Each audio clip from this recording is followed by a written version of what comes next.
There we go. Is this better? Can you hear me on time now? I think so. Can you hear me? Yeah. I always could hear you, but it seemed like I was lagging. Okay. Perfect. But we're good Perfect. now, though? I think we're good. Well, Okay. fingers Whew. crossed. Let's hope so. All right. All right. But yeah, welcome YouTube. Welcome Instagram Live as you guys start rolling in. My name is the Bills bouncer. Tony Tibbetts coming at you here. During the Bills bye week, I am joined here by the great Sean Kula of Red, White, and Bills. Sean, how you doing, my guy? Well, I'm doing great. I'm excited to get talking with you, chop it up with you. Yeah, let's do it. Bills talk. I love it. I love it. Mm-hmm. All right. So should we just dive into it? Yeah, let's do it, man. All right. Sounds good. So I wanted to start off.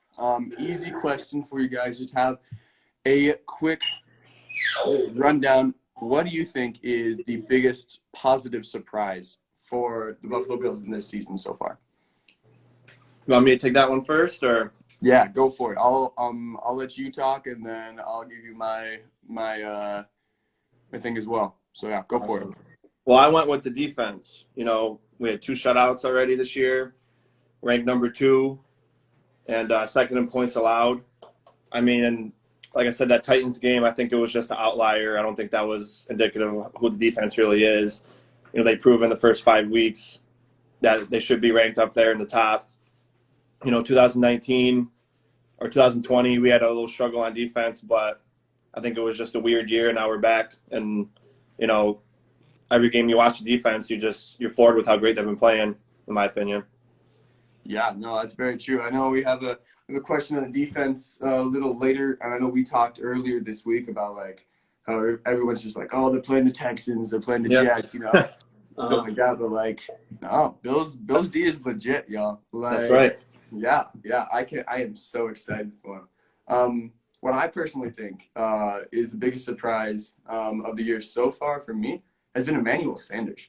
Like, Oh yeah, the man has popped off, and like, I was really worried when we first picked him up that he was going to be a downgrade from John Brown. I really was high on John Brown, but man, has he, like, besides the fact that he's healthy, which John Brown was never. Oh yeah. He's been phenomenal for the Bills, and I think I honestly think he's been more consistent than Diggs this year. Just popping off, and like, hopefully he doesn't retire after this year. Hopefully he can still stick with us. Yeah, you know what he said? If he wins a Super Bowl, he's retiring. But Yep. So who knows? It's tough. I would love the Bills to win the Super Bowl. I also want Emmanuel Sanders to be with us. So like, I don't know. I think if we did, he would still be like, oh, let's do it again. Yeah. Oh, he'll be like Tom Brady, like, hey, let's win one more. Like, Yeah, that's what I think. Yeah. Awesome. Well, yeah. Great content. So then I'll flip the question on you on the other side. What would you say would be the biggest disappointment of the year so far for you? Well, this one should be an easy one for everyone that knows. Probably the offensive line, man. I mean, you look at these guys. You got Dawkins, Feliciano, Morris, Darrell Williams, and you're like, these guys have proven they could play. They're big guys. They're aggressive. They're physical. But it just seems like they always straggle around the middle of the pack type, throughout the league. And then, right now it seems like we're weak on the interior of the offensive line, and we just can't find the right mix of people. But, besides offensive line, according to PFF, our special teams is ranked 29th in the league. And, we're always been big on special teams. So I don't know, why we're down at 29, but that's something that's not, characteristic of the Bills. Well, I feel like if the refs wouldn't call so many damn penalties, Yeah, be a little higher. But that too. Yeah, but no, yeah, I get that. The offensive line has been, I don't know, every single year I'm like, yes, like, we're finally gonna get it. Like, Dawkins is gonna pop off. Like, Mitch Morris is finally gonna like be as much as we paid him to be. Yeah. But it's always just like, well, it's just slightly below average. I don't really understand it. Yeah. I'm predicting us to go really heavy on offensive line in the draft next year. Yeah. Honestly, I like what I thought for my biggest disappointment for the Bills so far this year. I thought it was Gabe Davis. honestly, which Mhm. I thought I'd go a little different here on this one just because of the fact that, like, towards the end of the year, you look at that Colts game, man was going off in the Colts game, Yeah. and he's finally that big body receiver that the Bills need. Um, and he hasn't had much production. I know he caught that touchdown in week 1, but, like, he really hasn't not had that much production. And I know the Bills receiving core is like the deepest in the league, and he's on your average team, he'd be a number 2 or like a Yeah. number 3. But like to have him, to have like that shows you the depth of the Bills wide receiver room. To have him as your number 4 guy, like Yeah. yeah, but No. Yeah.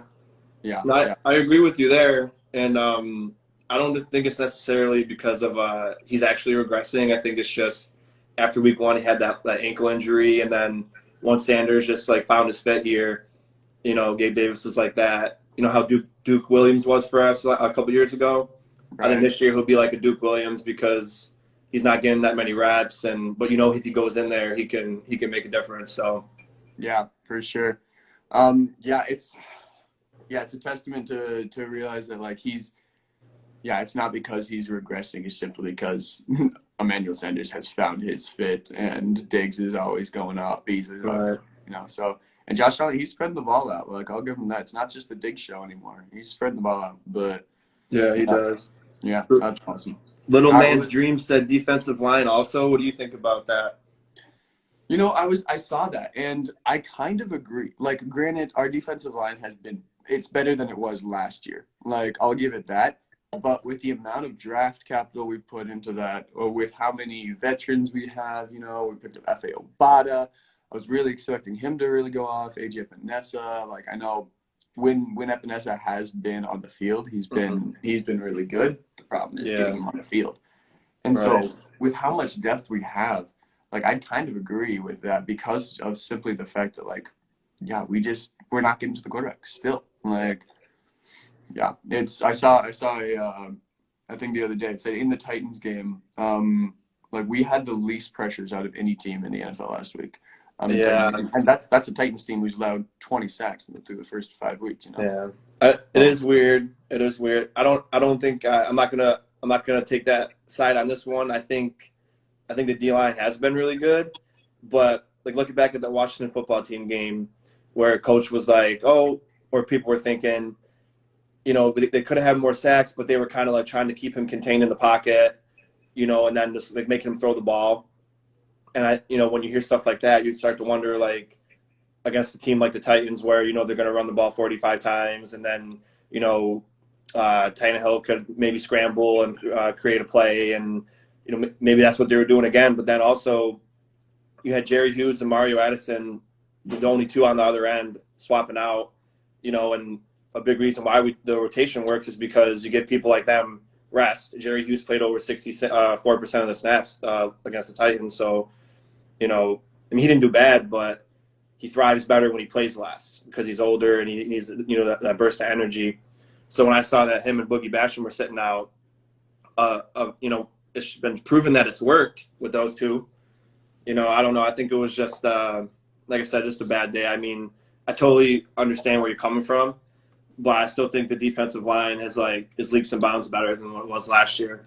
Right, I agree. And you see how even in the KC game we were causing havoc. Like we may not have gotten to him very much, but we were causing Mahomes a lot of trouble in it as well. And I Absolutely. still don't know if I could. I wish I could pick Sean McDermott's brain about this because like for the Tennessee game, like he had inactive. He had Boogie and Epinesa inactive for the game, but then he activated Andre Smith and Tyrell Dodson, two like special teams linebackers. Like we all know, Andre Smith was the dude who called back the kick return. Yeah. Um, and maybe it was because he wanted people to be fresh to stop Derrick Henry. I don't know. Obviously, it didn't really work, but like, yeah, Yeah. I'm not entirely sure what his thought process was there. I hope I doubt that'll be a consistent thing. Keeping Epinesa on the inactive list. I bet next week he'll be back. Oh, But absolutely. I hope yeah, so anyway. yeah, I do too. But before we Yeah. move on to the next question here, I wrote down, because I went to PFF, and I don't know how many people love PFF, but they're a reputable source, so I got some information about our starting offensive five on the line. All right. their overall grades and, pressures allowed and things so far this year. And it's really kind of alarming because, you got a couple of them that are good at this and then bad at this. And then, there's nobody that's like really consistent besides Mitch Morse. So Dawkins, I think he's the best we got, but, having to be hospitalized with COVID, he's not, no matter what he's telling you, he's not 100%. It's just not possible. He said he felt like he was going to die a few times. Like, I don't think he's 100% right now. Anyway, he's tied for second in the league with 6 penalties. His run blocking grade's a 54. His pass blocking grade's a 70. So, that's pretty good, 70, but 54 on the run blocking, like he's not an even keeled, as far as that goes. And then 11 pressures and 3 QB hits allowed. Right. Then you go to Feliciano. So, Dawkins is a 70 in pass blocking. Feliciano's a 50, 50.8. And for the viewers, if they don't know, so how the PFF grade works is a 70 is grade 70 is starting level caliber. 60 is replacement level, and then 50 is backup level. So, yeah, sorry. But... No, you're good. Thank you for saying that for everyone. Mm-hmm. So then Feliciano's a 50.8 in pass blocking. So Dawkins is next to someone who can't pass block.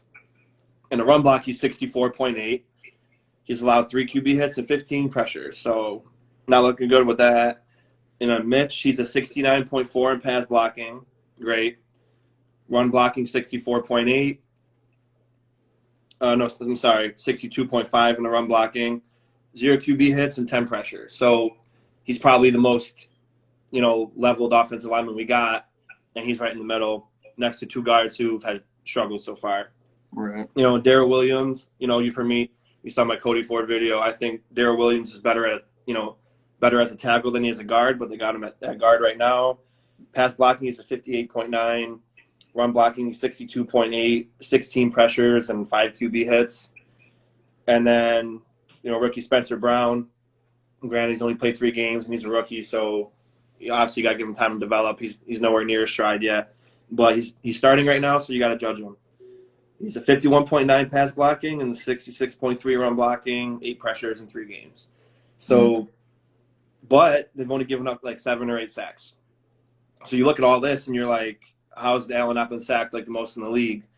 But luckily he's a mobile quarterback that can evade pressure. But this is super alarming considering Feliciano, I don't remember him ever being like this. And Mitch is good, and Dawkins, he's just first couple games he was struggling because of the COVID, but I think this is alarming. I mean, that's why I had them in my biggest disappointment because I expected them to be top 10 unit this year.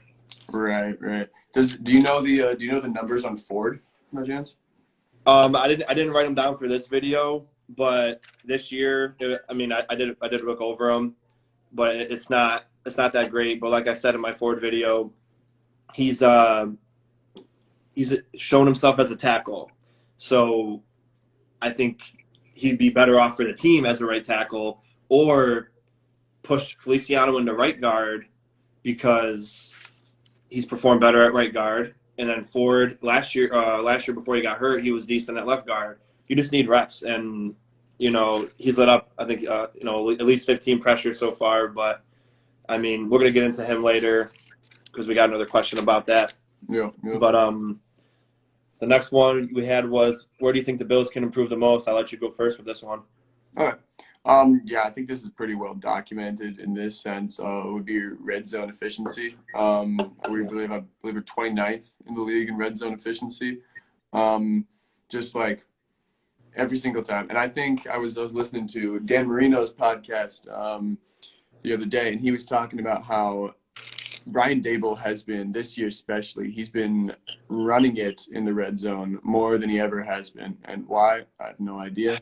Our run game's never been – when you have big receivers, you have Sweeney, you have Knox, you have Gabe Davis, like Diggs even. Like, we can get the ball in the end zone, like, so much. And I just don't understand why we're running it so much. Maybe just to, like switch them off balance because nobody expects us to run it, But at the same time, it's like I think of it like Seattle, like the Seattle Seahawks in the Super Bowl when they should have ran with Marshawn Lynch. You know, everyone was expecting them, and they decided to throw it. I see it as one of those things where like everyone's expecting the Bills to throw it, so they run it, but it's just backfiring for us. You know, and like I love it because I have the Bills kicker as for fantasy, man. He's popping off, but Yeah, I love Tyler Bass. but I'd still want Tyler Bass to be on the sidelines. No, absolutely. It seems like my buddy, he coaches football, and he says when you try to do things like, oh, they don't think we're going to run it, so let's run it. He considers that as like being cute, and part of me has to agree because, like you said, we can't really run the ball that well. I mean, we have had efficient games, but you have someone like Josh Allen, who you saw in the stats. He's like the only quarterback in history to throw this many touchdowns in this many games in the red zone and all that. And it's like you have a dual threat quarterback who can beat you on the ground and passing it, and you decide to run the ball first 2 times in a row. Then it's third and 12, and then what are you going to do then? It's like I just don't understand the thought process sometimes. I'm not saying I'm an offensive coordinator or anything, but Dable's a great OC, so you're like, why don't you draw something up that's going to benefit us, in running the ball up the middle twice or off tackle once, off the middle once. It's not going to work. I mean, I don't know, but I have to agree with you on the red zone offense. Yeah, I don't exactly understand. What's interesting is usually teams that are really good at third down offense are really good at red zone offense. And last year the Bills were number 1 in third down conversion percentage, and they did that by throwing the ball. Mm-hmm. So it's like why in the world don't we just why aren't we better in the red zone? He doesn't necessarily understand it, but right. I don't. To answer Hayden, your question, I do not think it's necessarily a coaching problem. Like yes, Dable, I think Dable's proved himself. Like Dable's a great coach. Like he's going to be a head coach probably next year. Which concerns me for the Bills. But I do not think it's a coaching problem. I think it's just it's overthinking. Whether I don't know necessarily what the thought process is behind that. Sean, do you have anything to say about like that question or?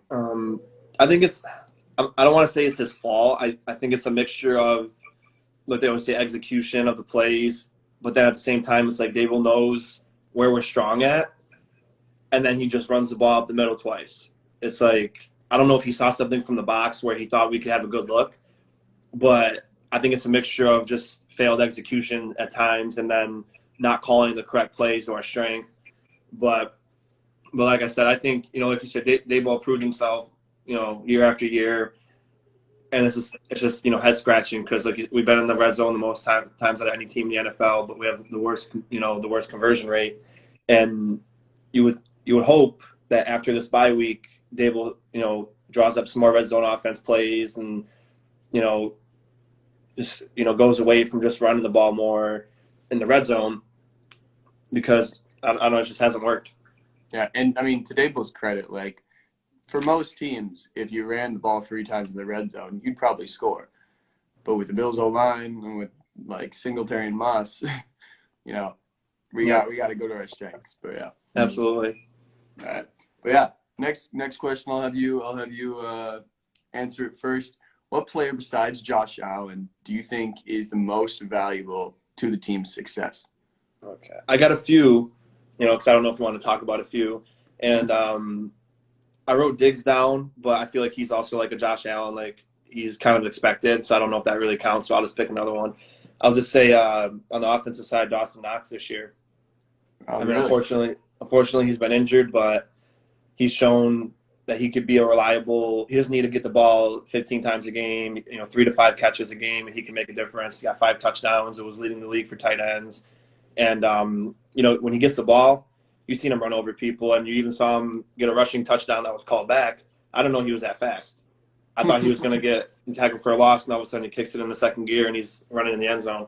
So, and, the whole offseason, people are getting at him like, oh, you can't catch. Oh, we need to find another tight end. We need to draft a tight end, get Zach Ertz, and get something. And I think he's silenced all those questions. Like, we don't need Zach Ertz.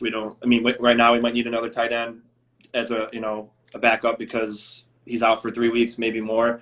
And, Tommy Sweeney hasn't had that much game experience. But when Knox is on the field, you have another threat, and Josh Allen and him have a good connection going, and I'm excited to see what he does in the future when he's back. Yeah, kind of makes you wish we had kept Jacob Hollister. Yeah, yeah, definitely. Yeah. Definitely. Yeah, no, that's good. For me, actually, so I picked two players as well. I was thinking about Diggs, and I was like, his production is dwindled this past year, and like we still have a great offense. We're still moving the ball, and stuff like that. And so I thought, and I honestly think the most key player besides Josh Allen to the Buffalo Bills' success is Tre'Davious White. When you look at the defensive side of the ball and then offensive side of the ball, it's Deion Dawkins, keeping that blind side protected. But Tre'Davious White, when he's on, he is on. But when he's off, like we've seen players really expose him before. Yeah. But I go back to 2 years ago, DeAndre Hopkins. We were playing the Texans in the wild card game. If you remember that, the first half, DeAndre Hopkins caught one catch for 11 yards and fumbled it because Tre'Davious White was all over him the entire game. Mm-hmm. And then at the end, like in the fourth quarter, he kind of let up a little bit, and Hopkins ended up getting some big plays down the field, stuff like that. But that just shows you, like, when Tre'Davious White is on, the entire Bills defense is on, No, I I think agree. he's really good this year. Hopefully he can keep it going. Yeah, I agree with that for sure. Yeah. No. I got Awesome. one on the defense. Tremaine Edmonds, dude. People, I've seen a lot of people in their content, a lot of guys that are really hitting him hard. Like, oh, he's a first round pick. He should be way better. He should be reading plays better. And it's like they want him to be Ray Lewis and Brian Urlacher and all these great middle linebackers. But like I said in my video a couple weeks ago, I just want him to be Tremaine Edmonds. And if you watched him, not just you, but if you watched him against the Titans, he was not afraid to hit. Derrick Henry it seemed like he was afraid to get hit by him. Like, I know, he can lay out a DB, he can stiff arm Josh Norman, but when a middle linebacker like Tremaine Edmonds comes by, he looked like he was putting his tail between his legs because he got let up like 6 times.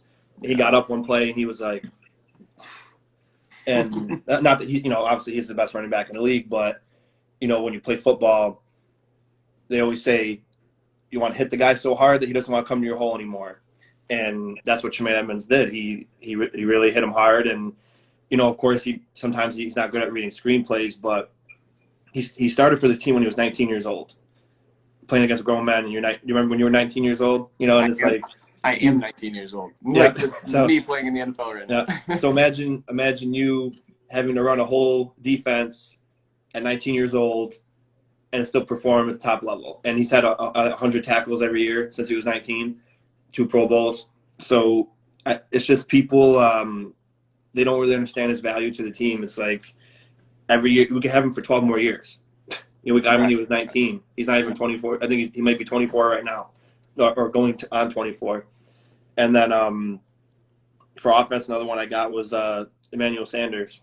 Because you mentioned how great he's been, and it's just with Stephon Diggs, they know, if we one-on-one with Stephon Diggs, or if we don't bracket him, he's going to beat us every time. That's okay. His production might go down, but then now you got Knox, Sanders, Gabe Davis, Cole Beasley. So that's why I'm not worried about Stephon Diggs. He's still a top receiver in the league, but he's still how Tre'Davious White, not many people throw at him anymore. It's like the opposite with Diggs. They're scared to not guard him because of what he can do. They're scared to throw at Tre'Davious White because of what he can do. But now we got other people, other weapons. So I think even though his catches are down, he's still playing at an elite level, and he's doing his job. And the offense scoring 30 points a game without him being his best is pretty telling. Right. Yeah. And to go back to Tremaine Edmonds, you see him flying over the field every time. The man plays with so much heart. I remember one play against it was a 3rd and 2. Clyde-Edwards-Helaire from Kansas City. They did just a pitch play to the right side, and you just see him flying across the field. And he just full on yeets his entire body and just chucks the guy for -2 yards. Like the dude's incredible. Like you said, he can get caught up in space a little bit. And I think also it's a little easier for people to rip on him a little bit because he's such he's just physically a big player on the field, and so it's a lot easier to pick him out. with his hair, with his height, and stuff like that. And so it's very easy to be like, oh, why wasn't he on that play, when he's doing his assignments, Yeah. So No, I agree. But no, definitely agree. He does not get enough credit. To be a man who's 23 years old and already had 2 Pro Bowls under his belt, like he's been doing incredible. Yeah. He's for sure an asset that people are undervaluing. Not everybody, but when I hear people like rip on him for, oh, that screenplay against this guy for 73 yards was all his fault. Okay, but then look at all the positives he did in the game. Like, these guys are humans; they're not gonna be perfect every time. Josh isn't gonna go 40 for 40 with 75 passing touchdowns and 1,000 yards every game. Like, and one thing you have to realize in the NFL is it's a team sport. Like, no big play that's been let in for a defense is all one player's fault. And same with offense. Like Nathan Peterman throwing 5 picks in one half was not all Nathan Peterman's fault. Granted, the dude was awful, but his O-line sucked too, and his top receiver was Calvin Benjamin. So it's like no one play is all on one player. I agree, especially with we run a zone defense, and that brings me to another point about some guy that I also like, but he gets treated like how Cody Ford does, Levi Wallace. Think about it this way. I think personally, cornerback is second or third hardest position in the NFL to play, behind offensive line and quarterback. Or you could flip quarterback and corner. If nobody's throwing at Tre'Davious White and you're the other corner, you're getting tested 15, 20 times a game. He lets up 1 or 2 passes like, oh, he's trash, he's terrible. Two times out of 20 isn't bad at all. You see Ramsey get burnt sometimes. You see Tre'Davious White get mossed by people, and he's still a top 3 corner in the league. And everyone's, oh, we need to get a better cornerback too. And sometimes when you watch the game, like that 4th and 2 with A.J. Brown when he caught it on a slant play, they played a soft zone. Like, it wasn't Levi's fault. It was his guy, but they would have played a soft zone for some reason. I don't know if they let up in the second half, but the whole first half, nobody did nothing. Yeah, and so they keep bringing in people to try to beat out Levi Wallace, and he keeps proving himself over and over again. I was again, shout out to Dan Marino for his amazing podcast. I listen to him every day. Go check him out on Spotify. But he did a piece back in June on Levi Wallace, and the man actually last year he had a better coverage rating than Tre'Davious White did. Like, yeah, I can notice that for sure. Right. And if you look at the stats wise, like, because Tre'Davious White is so suffocating and he covers up those number 1 receivers, like, obviously Levi Wallace is going to be picked on a lot more, and obviously the pass attempts to his receivers are so much more, not necessarily because his coverage grade is less, but simply because of the fact that the other guys they're just not thrown to. So yeah, exactly. he does not get enough credit, as for sure. Yeah. We'll get to it a little later. I'm not the highest on Cody Ford, so I would hesitate to. No, we can talk more about that too. I know you saw my video, but it's definitely another conversation. Oh, for sure. Yeah. You record prediction for the rest of not the rest of the year, but what do you think we'll finish at? Was the next question. Finish at so my prediction is 13-4. And just going through the list here, we'll beat the Dolphins, I believe, next week. Beat the Jaguars, beat the Jets. I have us losing to the Colts, actually, and here's why. I have us losing because the Colts play very similar to the Titans in the fact that they run the ball. They run the ball. They have a very similar quarterback. Carson Wentz is very comparable to Tannehill. I think if we were to lose any game in those 6 games before we play the Buccaneers, I think it would be to the Colts. Now, I have us beating the Saints right after that because of the fact that our back 4 is incredible, and like the Saints, they're a passing team, but they're also like the Bills are the best pass defense in the league. Right. And so I think if we're going to lose a game, which knowing the Bills, we'll probably lose a game that like we'll be predicted to beat the Colts, but I think if we're going to lose a game, it'll be against them. So I'm losing to the Colts, beating the Saints, beating the Patriots again, lost to the Buccaneers, which that's probable, Tom Brady's had our number as much as I don't like to admit it. He's had our number since he was born. 35-3. Yep, 35-3. So I'm losing to the Bucs, beating the Panthers, beating the Patriots again, beating the Falcons, and of course beating the Jets. I cannot I cannot wait to see Jordan Porter and Micah Hyde just taking down Zach Wilson. Oh my God. Cannot Yeah. wait, man. Cannot wait for it. No, I agree. 13-4. What do you think? I could see 14-3, 13-4. I don't think the Colts are going to be as tough as not just you. A lot of people think the Colts are because they're supposed to be better than last year. But the Saints, that's my next tough game because they've actually been pretty depleted on their team since week one. They've lost a few people. Michael Thomas hasn't even played yet, and that's one guy I'm afraid of when we play against because he's going to be. I think he's back when we play against the Saints on Thanksgiving. Right. Tre'Davious White and Levi Wallace, they're like 5'9", 5'10", and he's like 6'4". And right. one of the he could be one of the best in the league. So, and they got Alvin Kamara. He's like Derrick Henry, only he can catch passes, and I mean he's not as powerful as Derrick Henry, but he's the same kind of weapon where he can win a game for you just on his own. And like you said, we do have a good defensive backfield. But I could see because the Saints have been, they look incredible. They don't look so hot.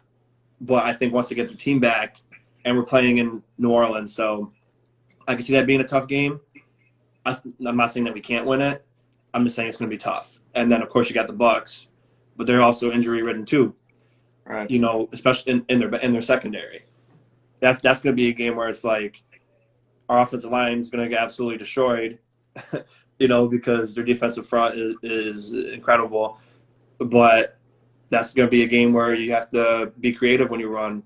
Can't run up the middle.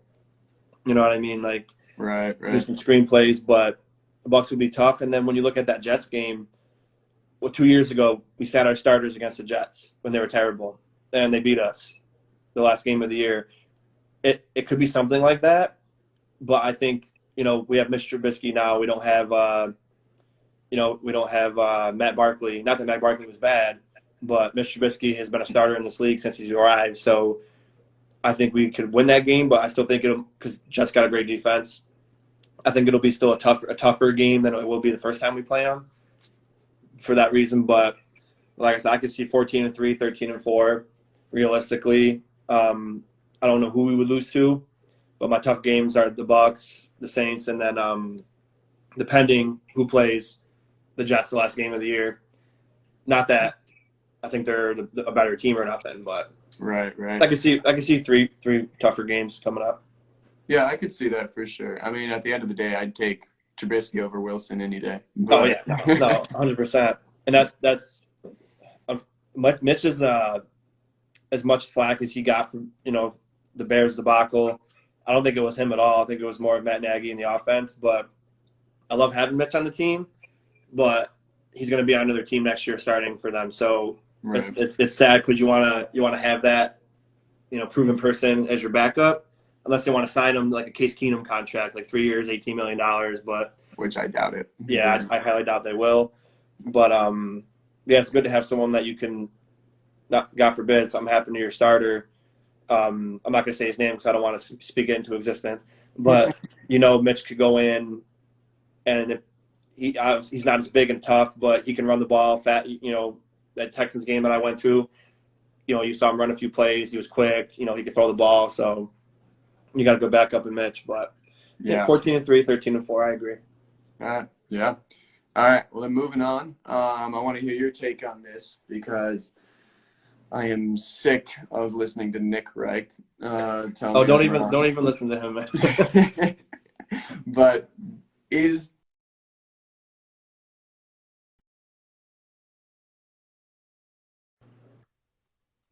are you back? Okay. Yeah. So is Josh Allen the MVP? Well, I'm not going to say no, and I'm not going to say yes, and here's why. He is, but when you look at how they grade MVP and everything, he had those not great first two games. That's why I'm not going to say he is right now, but I don't think he's going to have that again. He's going to keep going up and up. He's got a few easy games coming up, and he's proven he can play against great teams. So when people say, "Oh, can he play in crowds? Can he do this stupid stuff?" I hate those narratives, but He's going to bounce back after those 2 bad games he had, and he's never looked back after those 2. And Kyler Murray and Henry's in there for the MVP, but Murray, I don't think he's going to last like this all season. And look at last year, Aaron Rodgers, he wasn't up in the conversation right away, and then near the end of the year, he picked it up. Now Josh Allen is an MVP caliber quarterback. He's an elite quarterback. He's a top 5 quarterback. And if people argue that, I don't even know what to say at this point anymore. It's not even us being homers. It's just he's proven that. So I think by the end of the year he will be. He's definitely for me. But as far as how they look at MVP, he's still in the top 5 at this point. But because of those first two games, I think it held him back a little bit. Right. But I think he definitely is, and I think at the end of the year he will be. Yeah. So I would have him ranked number 3 in the QB race, right? In the MVP race right now. No, I hear you. And that would be behind. I think Brady is the front runner. Somebody that like definitely could, who I would have as number 2 is Derrick Henry. The man is on track to break so many records, and I know running backs never get MVP. I think the last one was Adrian Peterson, but like I suspect that there'll be a lot of talk popping up soon about that. But I think Allen could. Like obviously he's done incredible. He got second in MVP voting last year, and I think he's more consistent this year than he was last year. Obviously those first 2 games, but yeah, I could see him climbing up the list really easily. But yeah, it's just tough because, like you said, you got someone like Derrick Henry who I think he had a chance to win it last year. I think he kind of got snubbed, not being like in the top 2. I thought Allen and Henry did a great job. Of course, Aaron Rodgers did too. But when you see what Derrick Henry does as a running back, like we might not see that again. Right. And there's reasons I call him King Henry. I think he should definitely be in the conversation. But like we were talking about, Josh, he shows every day that even a bad game, like because that Dolphins game, he wasn't terrible. It was more of a few drop passes.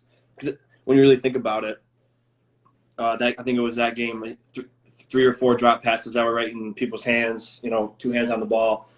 And if those are completed, it brings his percentage up from 55 to 66 or something like that. Right. So it's like, it wasn't that he wasn't accurate. It was just people drop passes and, they were figuring stuff out. But, he's on the uprise like he always is. He learns from his mistakes.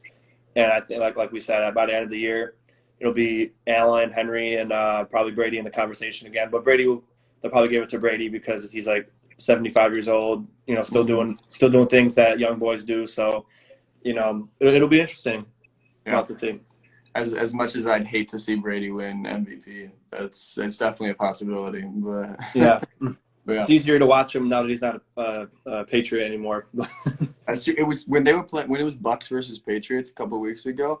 I straight up had I was at Buffalo Wild Wings with my buddies, and I was sitting there. I was like, I don't even care who wins the game. Like it was just like I don't want either to win. Yeah. Yeah. In that situation, I would go with the NFC team. Yeah, I just can't bring myself. I was cheering for the Patriots. I think honestly, which is treason to say, but I just cannot cheer for Brady. I'm sorry. Like this week or today, I gotta root for the Chiefs, even though I hate the Chiefs more than any team, because we beat them. If they beat the Titans because they beat us, it goes down to different things like conference wins, division wins. So unfortunately, you gotta root for them when we talk about seeding. But let's move on to the next segment: possible draft needs. I'll let you go first.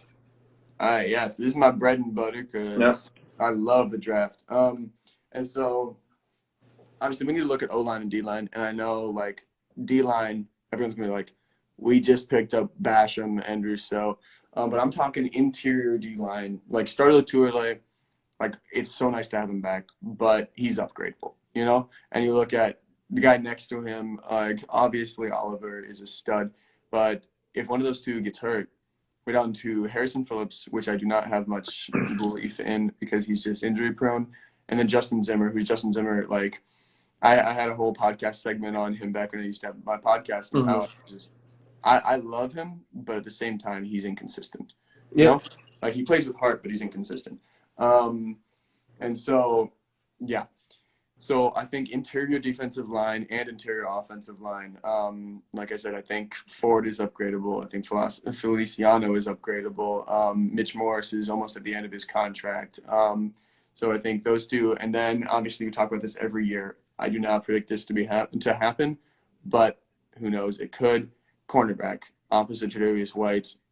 If we were going to pick up one, last year was so heavy. The draft last year was so heavy in corners. I could see him picking one up in like fourth round, maybe something like that, be that third guy. But I have to put it in as a possibility. And then something that I was really big on last year was receiver. Actually, and a lot of people like are confused because of the fact that we have such a deep receiving core. But Emmanuel Sanders is getting up there in age. Cole Beasley is 33. Like, if we can find a solid Cole Beasley replacement, he's talking about retiring this past year because of the whole vaccine thing. But if we can find a solid Cole Beasley replacement in the third or fourth round, maybe even second round, I know that this year is so deep in receivers. This would be the year to get it, So yeah, those are the four that I had, like, right off the bat. What do you think? Yeah, it's funny. I said the same thing for my, interior offensive line and like a defensive tackle. It's not that I think Star is easily upgradable. I just think you want someone like Star on your team to help mold another young defensive tackle like that could be like him. Because Ed Oliver, he's an absolute stud, but he's not a 330-pound nose tackle. He's a 285-pound lean machine that can beat anyone one-on-one. And last year when they were talking about Ed Oliver, because they said the same thing about Ford last year, that Cody Ford, Ed Oliver's a bust. What happened? But what people don't understand, defensive tackle, they're not on the stat sheet that much. Ed Oliver, his rookie year got 5 sacks. And he's another one, like Tremaine Edmonds. They want him to be Aaron Donald. He's not going to be, and that's his thing. And last year he had 2 sacks and a bunch of. I think I may have some stuff written down here about him. Let's see. No, I got this year's stats for Ed, but I'll get to that in a sec. But Ed Oliver isn't a Star Lutulele position. He can't take a double or a triple team because he's not. He's 285 pounds. He can get thrown around. And he did last year, because Harrison Phillips wasn't the Star Lutulele either. So you need a big defensive tackle like Star to learn under someone like Star, former first-round pick. He's a great player to have. And then you got Ed Oliver beside him. Those two, I mean, they're some of my stars for this year, season 2 was the interior defensive line. Ed Oliver and Star, they wreak havoc. And I hope Star plays for a couple more years. I think maybe that year off from him, opting out was good because this year he's played better than he did in 2019. So maybe he lengthened his years a little bit. But I'm definitely with you with a defensive tackle because I think Harrison's ACL tear really not did him in, but he hasn't been the same since that. And it's a shame because he has so much upside. He's big, but I mean, he's had some flash plays, but he's just not what we thought. And I'm not saying he can't be, but I'm definitely, if there's a big defensive tackle on the board, if I was Brandon Beane, I would definitely make that move. And then, for the interior offensive line, Morris, I hope he's near the end of his contract, you said, but hopefully he stays a little bit longer, takes a friendly deal because center, it's not just about being good. It's about it's the brain of the offensive line, right? And that's at any level of sport. Your center is supposed to be your smartest offensive lineman, and he's still held really good considering the guard play next to him. The guard play next to him is atrocious, and he still has managed to put out a decent year. And like I said, just thinking about it, still letting Quentin Spain go. That was one of the biggest. That was one of the things I not despise Brandon Beane for, but scratch my head about it. Yep. And if you go look at his stats, even with the Bengals, 3 years so far in a row, not let up one sack. He's And yeah, I'm in the Midwest, and so all that anybody watches is the Vikings. And so the Vikings versus Bengals game a couple of weeks ago, I was just watching. I was like, oh, yeah, Spain, come back. yeah, he's just he's so technically sound. He's so like he's just a wall. Like you, and then you got Dawkins playing next to him. You got Dawkins, then you got Spain, then you got Morris, and then it's like those three are they can one plays good, the other plays good. If Dawkins plays good and then Feliciano plays like trash, then he's always thinking like, oh, I got to make up more on this side. I got to do this, and then when you think, then it's it. But definitely we need a. I liked that they went DN this year. I wasn't really fond of the tackle because, like I said, we got plenty of tackle already, and I still think Cody Ford is an asset at tackle. I thought the guard you could have got a good guard in the third round or the fourth round even. Like you didn't have to get Tommy Doyle. I like Spencer Brown pick, of course, but I think this year, and I agree with you on the cornerback a little bit because I still think Wallace is the guy. I challenged some content creator. He said, "Oh, we need to get a cornerback 2 in the draft," and I just messaged him. I said, "I challenge you to find me 5 cornerback 2s in the league right now that are better than Levi Wallace." And he's like, "Well, it doesn't mean that he can't be upgraded." And I said, "Well, that wasn't the question. The question was find me 5 better CB2s right now," because like I'm into baseball too. Banking on draft picks is it's a gamble because it can either work for your favor, like it did for the Houston Astros, or they drafted all these people and then they've been good every year since then, or you could be like the Pittsburgh Pirates where you use draft capital and you've been bad for 10 plus years. So Yeah, and banking on I know football's different when it comes to draft, of course, but banking on a CB2, Asante Samuel Jr., we couldn't have got him anyway because we picked Rousseau and he got picked before anyway the next round. And it's just the gamble that another CB2 in the draft would be better. I mean, we could draft him, bring him in for competition, but we got Dane Jackson too, and he's a 7th round pick that proved he can play. I like what we got. I mean, I'm not saying that Levi's the best in the world, but I mean, I don't think there's a guy in the draft better than him. Right, and he does his job. And Brandon Beane was he said last year at a press conference, he was like, listen, if you're going to the draft to fill needs, then you're going to be disappointed because rookies are never they have so much to learn. Every single one of them does. So yeah, I was not mad that they didn't pick honestly the biggest disappointment was that they picked Tommy Doyle. Instead of a guard or a center or something like that, someone who could actually possibly use. But yeah, I agree. Just think about it. What's Tommy Doyle's place on this team? Exactly. Because you got Dawkins is never going to sit unless he's injured. Then you got Darrell Williams who's a tackle. You got Cody Ford who's a tackle. You got Spencer Brown who's a tackle. And you got Tommy Doyle. And then who's gonna is he ever going to make it on the team? He can't play guard. He's too tall. And exactly. It's and honestly, I would put Ryan Bates over him. I would trust Ryan Bates over him at tackle anyway. So it's Ryan Bates is that guy who could play all positions. Like my Ford video, I explained, offensive line isn't as easily interchangeable as people like to think because they're like, oh, just put, right from right tackle to the right guard, Ford should be not miss a beat, but everything's completely different. Your kick steps are different, your punches are different, everything's different. And I think, it's some people just can't play more. Like Quentin Spain, if you put him at right guard, he might not be good. Right. He can't play tackle. He's not quick enough. But it's all certain little things that go into it, and that's why I'm quick to give Ford more of a. That's a little bit off topic, but quick to give Ford more of a chance at guard. But he needs more time. But if he's sitting on the bench, he's not gonna progress playing guard in practice against a 5th string defensive tackle. Right. You need game reps, and like I said, we'll get into that because that's another segment. But yeah, the next one we had is Bills defense success sustainable. What do you think? And we touched on this a little bit earlier in it, so I'm not planning on spending too much time on this one. But I would say don't get your hopes up too much, and here's why. It's because yes, we played some pretty trash teams, but at the same time, they are trash teams. But they're also NFL teams, you know? Yeah. And you saw what David Mills did to New England the week after he got like completely thrashed by us. But Yeah. at the same time, this is the one thing that worries me, is that playing the Titans showed the NFL how we can be beaten. We didn't get beaten by a long shot. It was a very, very close game, but it shows how we can be beaten, and that's if you pound the running game with us and control the clock, you know?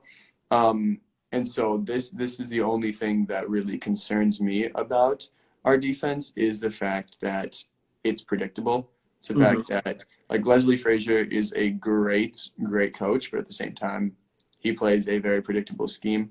Not very fancy, but he does it right, you know? So I don't think the Bills defense is the best defense in the NFL, as the stats say right now, but I definitely think they're top 5. You know? I respect it, but let me cool your nerves about how we could be beat. So, no other team in the NFL has Derrick Henry. That's the first thing. So It's true.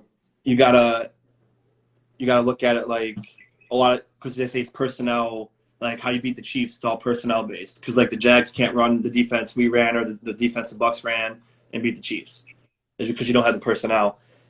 It was just a weird game, because ever since that 80-yard run Henry had, the defense the coaches got scared. The defense started playing softer. The linebackers were sucking in too much, and that's not going to happen all the time. And we played against some pretty good running backs, and it's just when you look at like the 2000 Ravens, who were compared to a lot this year, they gave up a 30, 40-point game once or twice that year, and they were still ranked number 1. It's just like we said, these are the best players in the world playing in the NFL. Whether they're good or bad, they're still the best of the best. And it will be tested more. You know, we got Alvin Kamara coming up. You know, you got Leonard Fournette against, you know, in the Bucs, and, you know, Marlon Mack and Jonathan Taylor and the Colts. And, you know, so we got some more tests. And, you know, I still think, I'm not going to say we might not be number 1, but I still think we're a top 3. And if you look back in Bill's previous years, even when we were bad, we had top 5 defensive units. In those years we were terrible. But the problem was the offense was on the field for like 5 seconds, and then the defense had to play every second of the game, so they got burned out. But Buffalo is known for their defense, and, you know, it's unfortunate this game they played. My friend's dad said, "Go Cowboys." Hopefully it's the Super Bowl, Mike. Bills Cowboys. But yeah, so I think it was just an outlier game. Nobody can run the ball. Nobody's 6'3", 255 pounds running the ball down your throat. But I respect the concern. You know, they did beat us, but when you think about it, we didn't play our best football that game, you know, offense or defense, and it came down to a QB sneak away from winning the game. So it's like, as good as they played, we still could have won that game. And even the drive before that one, we had an opportunity to win the game. So I don't think every team's going to do that to us. Yeah, Mike, that's why I told Jordan. I said we gotta max out our credit cards buying tickets for that. I'd love to do that. But yeah, no, I get what you're saying. Just remember Thanksgiving a couple of years ago, Mike. That's all I gotta say. I'm sure I won a bet with his son. We bet $100 on it, and I was like, let's gotta try. You know, it's the first time in a while we played together, so our teams play together. They were at the 2007 game when Monday night, when Romo threw 5 picks and they still won. Yep, that game. So my entire extended family is all Cowboys fans because they're all from Texas. And so nice. We were all hanging out on Thanksgiving Day, and I was the one Bills fan, and I was just freaking out. It was great. Yeah, we went to the Bills-Texans game. His son, one of my best friends, came with me, and he was wearing his Cowboys shirt because the Cowboys were on. And then some guy with a Texans jersey came up to him and was like, "You know, we're friends today." He goes, "Nah, I'm rooting for the Bills today. Sorry." But no, that's what we do. When we're not playing the Cowboys, you know, because my buddy's like, I root for the Cowboys to win games too. And I was hoping we'd both be 5-1, but that's okay. And here's one thing I want to get into. The next question: the ideal starting O-line. Who do you got for your starting 5? So I know we differ a little bit on this one, and so I would say Dawkins, Feliciano, Morris, Williams, and Brown. So similar to what we had, except for the fact that I have Feliciano in. I know he didn't start the last game. I do not have Ford in our starting lineup. I think like he does get a lot of hate, and I'll be the first one to say that he does get a lot of hate. And I think he's better than a lot of people say he is. Whether he lives up to his second round talent, I don't think so. But at the same time, I think he is a good number 3. And because of the fact that he can play, I see him a lot like a Ryan Bates type player where he can play multiple positions. He can play tackle. He can play interior O-line. But the problem with that is we have Ryan Bates. So the question that needs to come down to it is like, who's better, Ford or Bates? That's how I see it. But what do you think? So I had a couple scenarios, but this is what I ultimately decided. I had, of course, Dawkins. I had Ford at left guard only because the games he's played left guard, obviously it wasn't as a standard as he played right tackle, but it was better than when he played right guard. It's like when it goes back to what I told you, left guard is different than right guard when it comes down to it. And then Morse, I had Feliciano only because he's played better right guard for us than left guard. And then I got Darrell Williams or Spencer Brown. We gotta wait to see because Williams was very good last year at right tackle, but he not regressed, but kind of cooled off, and he's not playing as great as he did last year. So I don't know if that's who he is as a player. I've only known him from last year. I know he played in Carolina and he was at guard, which he was bad at, but he's a better tackle. But my opinion is if you're not going to put Cody Ford at tackle, which it was like the coaches kind of failed him in my opinion. He started for you as a rookie at tackle. He went against people with the likes of Von Miller, Hall of Famer, who publicly spoke out on how great Cody Ford was. And then he plays a playoff game for you at right tackle. The next year you get Darrell Williams and you put Ford at guard. Like, it's just like he's been mishandled in my opinion because like in my video I mentioned in college he started off at left guard. Then they put him at right guard. And then senior year they moved him to tackle. He started every game at tackle. He got drafted as a guard, but he got drafted while playing tackle. And then he goes and starts tackle his rookie year. So if he's a bust, he wouldn't have been good at all his rookie year because a bust is when you were never good. Right. He's I say if you're not going to put him at tackle, you have to give him reps at guard, or he's going to be a waste. And I hate to see him traded because, like you said, he could be like a Bates, like good depth, because that's one thing you need on the offensive line because one of those guys gets hurt, it could put you back a lot. So you want someone who can go in there and be good. So if you're not going to put him at right tackle, you got to give him reps at guard. But you're right. I do think Feliciano can be upgraded as well. I love him. He's a mauler. He's great. But the last couple of years, he's kind of been slowing down a bit. But definitely, if we can get like another big body, tough interior guard, like I said, I'm fine with Mitch Morse. He's very smart. He's because like I said, you need a guy like him to man your offensive line, call out the blitzes, to keep everyone intact, and he does great at it. And then if Williams can play at the level he played last year, put him out there.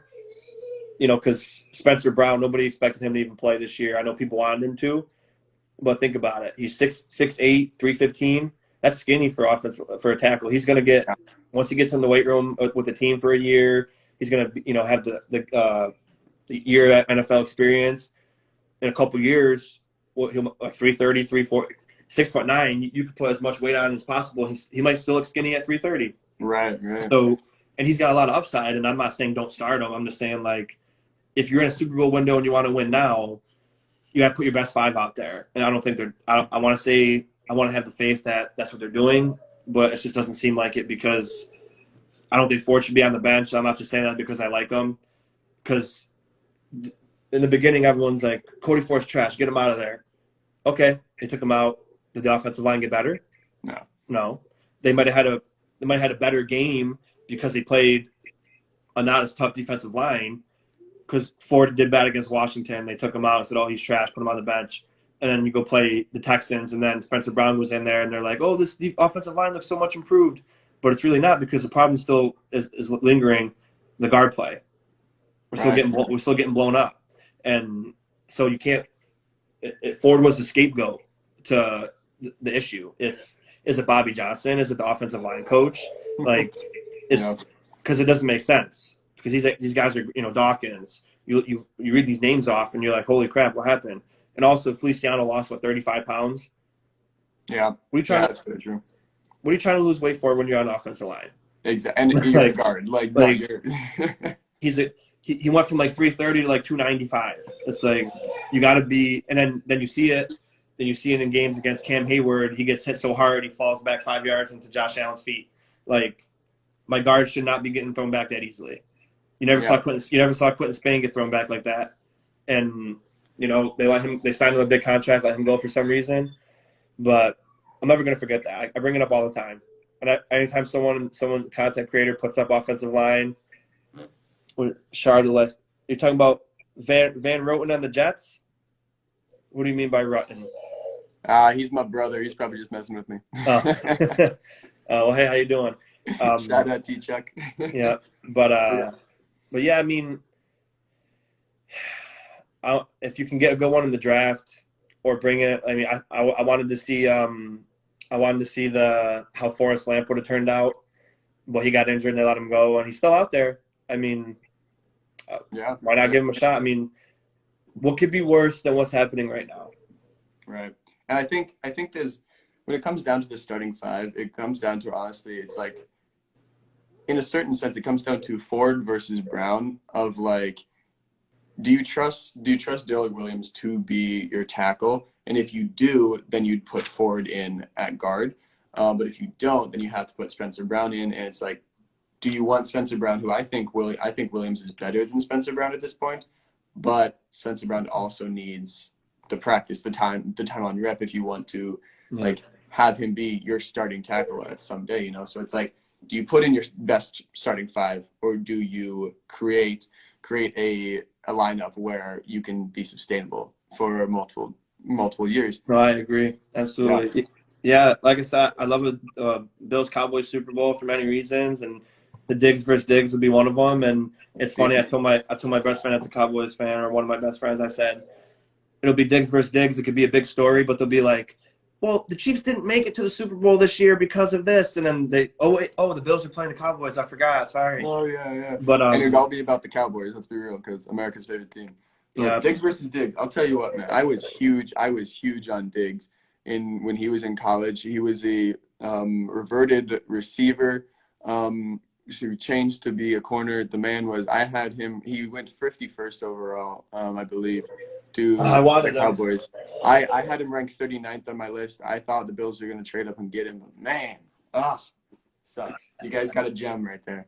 But, yeah. All right, well, as we're wrapping this up, let's get to the last question we have. What player, and preferably somebody who does not start currently, what player do you want to see more of in the rest of the season?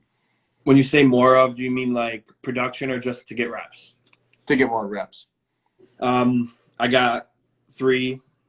I got Gabe Davis as one, Boogie Basham the other one, and then, sticking to Cody Ford because I think he needs the reps at guard. But like I said, Gabe Davis is mainly because he had 7 touchdowns last year. He had the clutch playoff catches, and he's proved as a rookie that he could really do it. I like that right there, Devin Singletary. Yeah. Yeah, that's another one. Thank you for bringing that up, to be honest. It's not because I got his autograph. It's not because I met him. It's not because I love him as a guy and a player. It's just it's hard to do a committee running game when you only run 15 plus to 20 at the most times a game. And it's not a knock on Moss. It's just, how do you expect these players to get going if Singletary is 5 for 25 last game and then he doesn't get another carry the rest of the game? Right. You stress so much. Oh, we're going to go with the hot hand this year. 5 for 25, 5 yards a pop. Oh, take the bench. Moss go in. You get blown up. Not that it's his fault, but every carry he got, it seemed like he got hit behind the line of scrimmage and he couldn't break tackles. And I don't know. It's just I always, when people say, "Oh, it's Singletary and Moss's fault," I stick to the. Let's go back to their grades on the run blocking.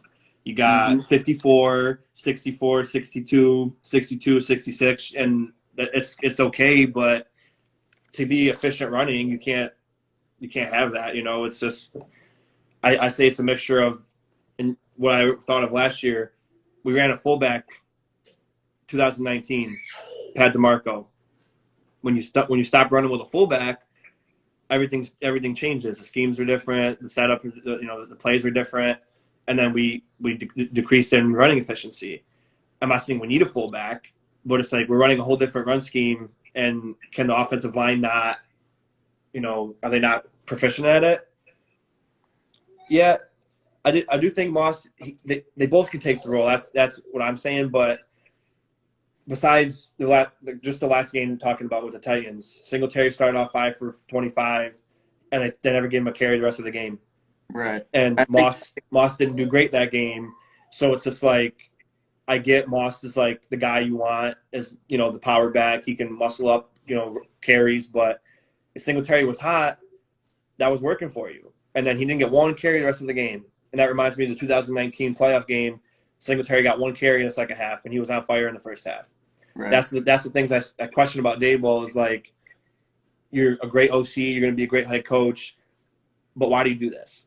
Why'd you give him 5 carries for 25 yards, and you're like, oh, this is working. Let me just not do that anymore. And let me try Zach Moss. Oh, it's not working? Okay, let's just keep doing it. And then – And I think Daboll is trying to, like, obviously he's trying to create an environment of they're fighting for that spot, but at some point you need to give somebody the spot. Like it's been the Moss versus Singletary show for so long, and I think Singletary like has played much better than Moss has. I think we need to give him more reps on offense for sure, but. Yeah, I don't know what Daboll's doing at that point. But they both bring something to the team, right. And it just blew my mind. He was hot, and I was like, oh, this is gonna be good. Like, we're moving the ball efficiently. We can sprinkle in the run a bit, and then not that Zach Moss I think he's phenomenal, but he wasn't good last game. Not that he wasn't good, but he couldn't get anything going, and I just don't understand it. But did I mention Boogie too? Boogie Basham? Boogie. Mm-hmm. Yeah. We know Coach doesn't like to give, besides Root, a lot, and a couple other, Edmund started, Josh started as a rookie, but they sat Epinesa almost every game last year instead of giving him game reps to mold him into a player. Right. Now, I think Boogie needs to get on the field more because, if Harrison Phillips isn't cutting it, Butler's not that great. He's decent in the run stuff, but Boogie's already got a sack and a half in like 2 games. Like he's made great plays, and if they're your future, Oliver, Basham, Rousseau, Epinesa, get them reps because I know you want to win now, but it's a future game too. Like, it's just something you have to think about. Like, is he going to benefit this game if I set him on the bench? Do I think he's going to be this player? And if I do, why am I putting him on the bench? And again, I'm not a professional coach. I'm not saying that I'm better than Sean McDermott or Leslie Frazier, but I wonder why he's not playing, especially games like where they were favored to win heavily. Like, why wasn't he starting in the Dolphins game? Why wasn't he starting in the Washington football team game? And then all of a sudden he starts, and you're like, oh, look, he did this. Oh, let's sit him against the Titans. We want beef in the middle. Well, I want to say, well, it would have been better if you had Epinesa on the outside because he's someone that can run down someone like Henry. Right. Phillips isn't going to run down Henry, and they don't really run up the A gaps too much. They're more of like guard, tackle, and then outside.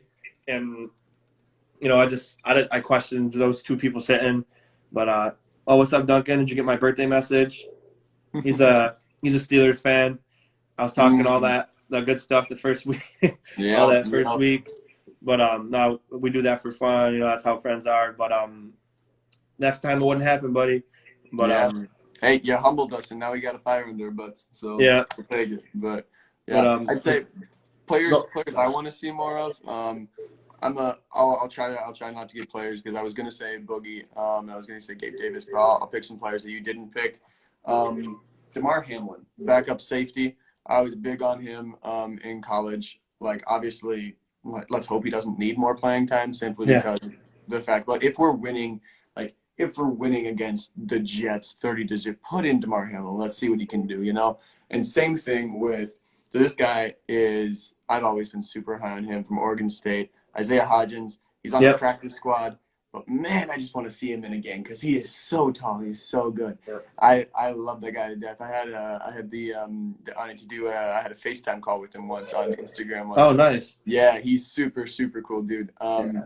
So I want to see him play a lot more. And then also Jake Kumro, I'd say too. Jake Kumro, like get him the ball, touchdown Jesus. Let's see what he can do. Yeah. He played a little bit against the Titans, but he hasn't got a catch this year yet. So Yeah. let's see what he can do. Yeah. I like Hamlin, and with Hodges, he had his chance in 2000 when he got drafted to get more playing time, but he got hurt the whole year. Now it's hard because you bring in Sanders and Gabe Davis proved himself, and you got Diggs, Beasley. Excuse me. So he's got to get ready, come into camp next year, and not hope that somebody's not there, but he's got to beat out one of these proven guys. And Yeah. I loved watching his tape in college. He caught almost everything near him. Crazy catches. Him and Gabe Davis, I was super high on. I said, if one of these guys hits, that's great. And Hodgins hasn't had a chance to hit yet, but he's on the team, so he's good enough to make it. So Right. he might be a guy we can. I didn't want to see him get that chance. Yeah. Yeah, but yeah, like as far as those defensive backs that can play, like Jackson and Hamlin, if we're winning by a ton, like I know I want to keep the low scoring offense. I want to shut out people. I want to get like 3 points, 7 points, but you got to give these guys playing time. Like against the Washington football team, we didn't really give up 21 points because we had a lot of backups in playing, and one of the drives they had a 10-yard touchdown off that stupid play. Right. So it's like it's okay to sacrifice the 7 points just so your guys get playing time. So Exactly. I'd like to see. I agree with you on those guys too. Before we get going, though, I just wanted to mention. I mentioned Starr and at Oliver's, stats so far this year, and as a defensive tackle, you can't expect people to, you can't expect them to blow up the stat sheet like Aaron Donald. So, at Oliver's got 11 solo tackles, 3 assisted, 10 stops, 8 hurries, 1 hit, 9 pressures. That's as a defensive tackle. And you got Starr, 6 solo tackles, and he's missed a couple games. 1 assisted, 2 sacks, 8 hurries. He's got 10 pressures and 5 stops. So for your starting defensive tackles, you got 19 pressures. Right. And 2 sacks, 1 hit. These guys are doing great. And, 11 tackles as a defensive tackle this early in the game. And, Right. if you're not comparing them to Aaron Donald, that's pretty good. And I think if you watch a Bills game and you really watch that D line, like he's in almost every single pile. Yeah. He is a factor in the games. He doesn't get his name called very much, but he's definitely a factor. And they'll see that. Yeah. And that's the problem is that the offensive lines have to face is like, if we double team Starr, and Oliver can be anybody one-on-one.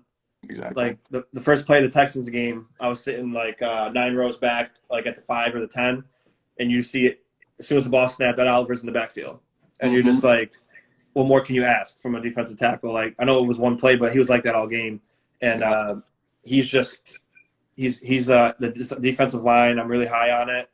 I just want them to stop fooling around like, let's sit Epinesa this week. Why? You got to keep him in, because when he's in, he gets progressed and he does production, and then you give Hughes and Addison, people who've Addison publicly said, I don't want to play every snap. Like they need like 40% of the snaps going on 3rd down or going on 1st down or something. Just right. But given the true pass rush plays, Yep. Yeah. Yep, I saw agree. this one play. One more point about Oliver. I saw this one play against KC where I think it was him and Epinesa, and they switched. So Epinesa went inside and Oliver went outside, and Oliver just blew up the tackle, like just absolutely blew him up. Like he is a powerhouse, even though he's small. Like Yeah, yeah, that's what I love about him. I honestly would not be surprised if he gets his first Pro Bowl nod within this year or the next year. Yeah, I can see Because that. yeah, I see the NFL. Like I hear people talking about him more and stuff like that, even if he Mhm. doesn't get like the sack production. But Exactly. Yeah, they definitely our starting D tackles they make the whole line better. Because unfortunately we don't have great depth behind them yet. Boogie might get there, and I want to give Phillips more time because of his lack of reps and because of that injury, and he's put on weight too. So, like, this is the last thing I'll say because I know we got to get going. As far as losing weight and gaining weight, Epinesa was 280 pounds when he got drafted. Come game week, he's like 250.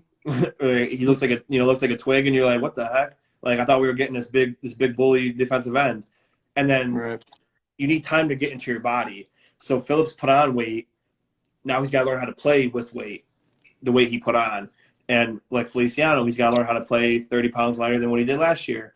And it might take more than 7-8 games. It might take a whole season. And Epinesa came around this year, and you're like, holy crap, he fit into that body. He looks good, and he's playing well. So I think we just got to give these guys that lost and gained weight maybe some more time because it does actually play a part in everything. Right. Perfect. Well, Sean, thank you so much for hopping on Bills Mafia. Thanks for showing up. Love you guys. Hopefully we can get this on YouTube as well. Get you guys some more content as always. Yeah, thank you guys so much for tuning in. Yeah, it was a blast, man. Thank you. Definitely got to get you on my channel once I learn how to do all this, like adding people on. I got to get on like StreamYard and do all that stuff. And I have to go somewhere in like 10 minutes, but I'm going to try to see if we can save this video and I can upload this on the YouTube. And if you want to send me a picture like of you and your Instagram, I can put it on a thumbnail, me and you. And hopefully by the end of the day, I'll get this loaded up on YouTube. And if you guys haven't found me on YouTube yet, it's Red, White, and Bills. Just hit 100 subs. I'm putting out content as much as I can, so go check it out. And, Bills Bouncer, thank you. Congratulations on 1,000 followers. And hopefully we can do this again soon. I know we'll talk, but definitely got to keep doing collabs with you because I had a great time. Yeah, for sure, man. This was awesome. All right. Thank you. Appreciate it. Go Bills. Have a great day. Go Bills, baby. Go Bills.